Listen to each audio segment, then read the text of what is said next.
very warm greetings to all the viewers. Welcome back to my YouTube channel. आज की video में हम discuss करने वाले हैं एल्ट्रुइज्म, किन सिलेक्शन एंड इंक्लूसिव फिटनेस। ये सारे टॉपिक इवोल्यूशन और इकोलॉजी इन दोनों यूनिट में कंक्लूडेड है। ठीक है, तो अब हम सबसे पहले स्टार्ट कर रहे हैं एल्ट्रुइज्म से। तो एल्ट्रुइज्म क्या होता है? Altruism is basically selfless concern and is opposite to selfish. कि जो एल्ट्रुइज्म का अगर हम बेसिक मीनिंग देखें तो एल्ट्रुइज्म का मतलब होता है कि it is basically related to behaviour of an organism.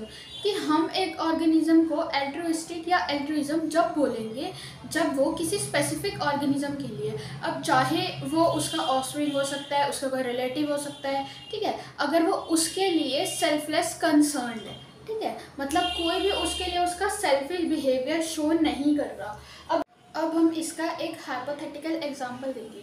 Suppose आप एक बस में ट्रेवल कर रहे थे और आप एक स्पेसिफिक सीट पर बैठे थे, ठीक है, लेकिन क्या होता है थोड़े टाइम बाद जब आप चल रहे थे तो वहाँ पे एक पर्सन आता है और वो पर्सन एज में आपसे ज़्यादा है या फिर ओल्ड एज है, ठीक है, वो एंटर करते हैं। तो आप ऐसे ही मतलब एज टोकन ऑफ रिस्पेक्ट या फिर किसी भी वजह से उनको सीट दे देते हो और आप खड़े हो जाते हो, ठीक है। तो इसमें आपको कोई सेल्फिश मोटिव तो नहीं था, आपने बस जनरली उनकी हेल्प की। तो इस केस में हम इस ऑर्गेनिज्म को बोलेंगे कि इसने एल्ट्रुइस्टिकली बिहेव किया।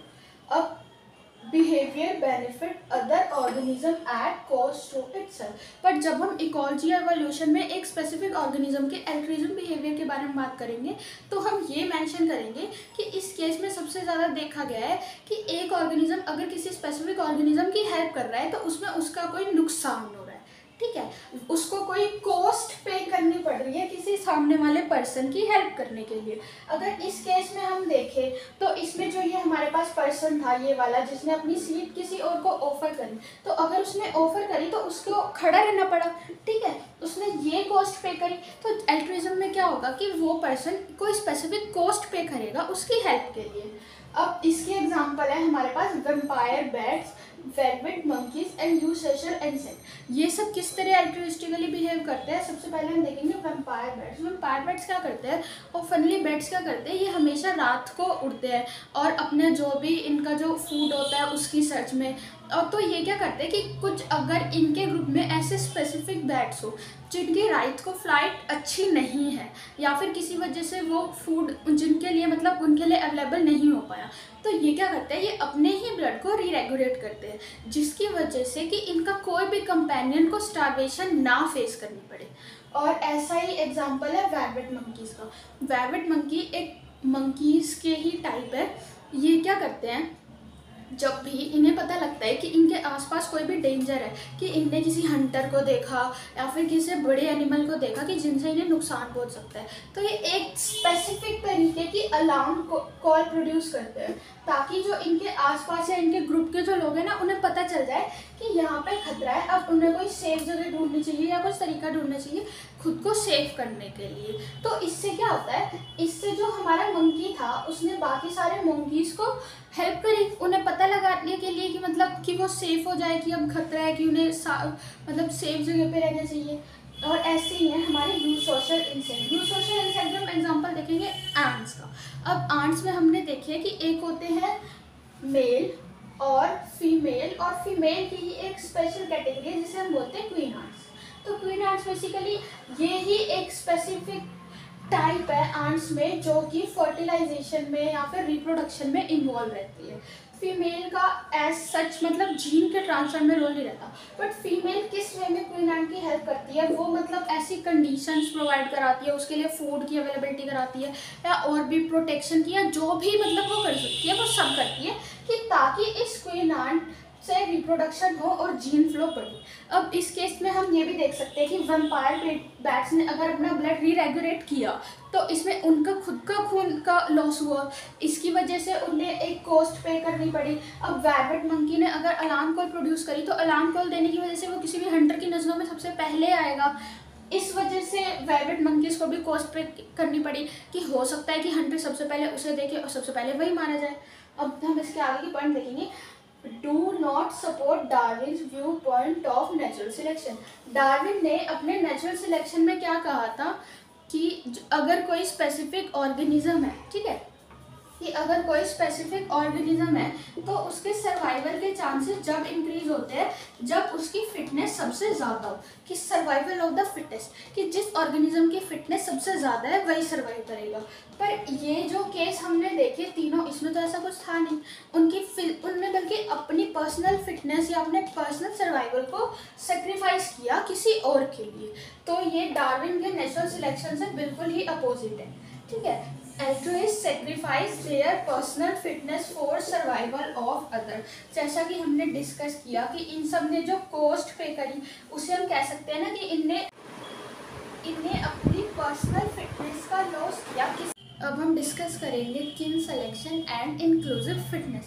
तो सबसे पहले देखते हैं किन सिलेक्शन क्या होता है। किन सिलेक्शन होता है the selection that favours altruistic behaviour by enhancing reproductive success of relatives.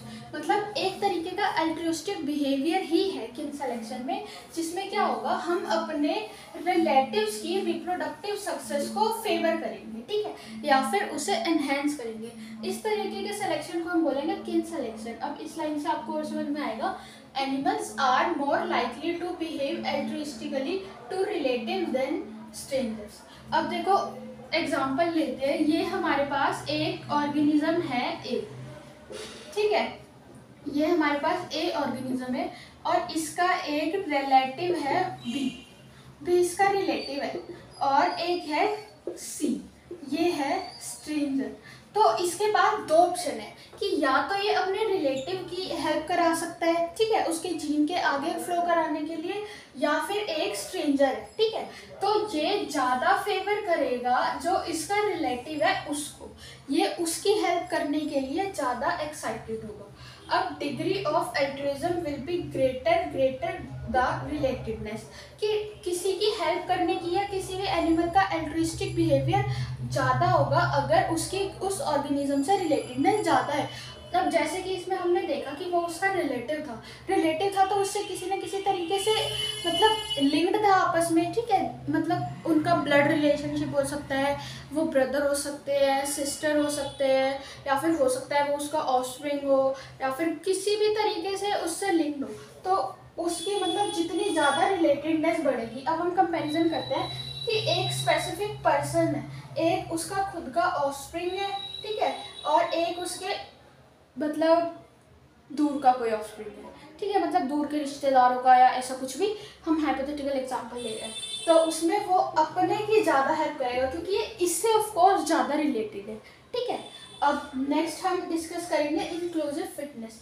Inclusive fitness क्या होता है, sum of all individuals fitness effects on self and others each multiplied by individuals relatedness.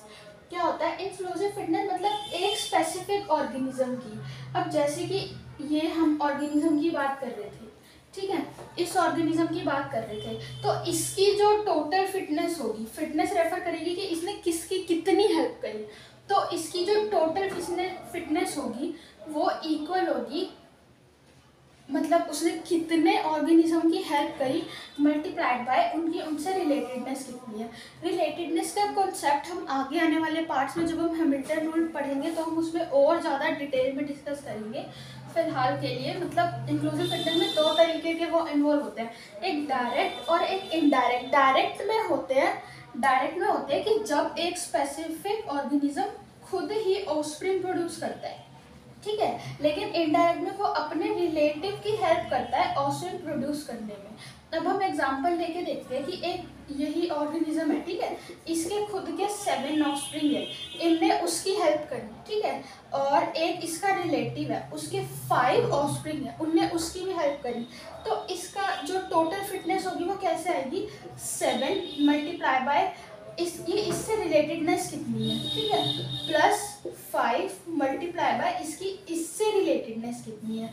इस तरीके से हम किसी भी ऑर्गेनिज्म की इंक्लूसिव फिटनेस यूज कर सकते हैं। अब इस पे बेस्ड जो हमारे क्वेश्चंस हैं वो मैं नेक्स्ट पार्ट में डिस्कस करूँगी, और फिर हम आगे हैमिल्टन्स रूल और उससे रिलेटेड न्यूमेरिकल्स भी पढ़ेंगे।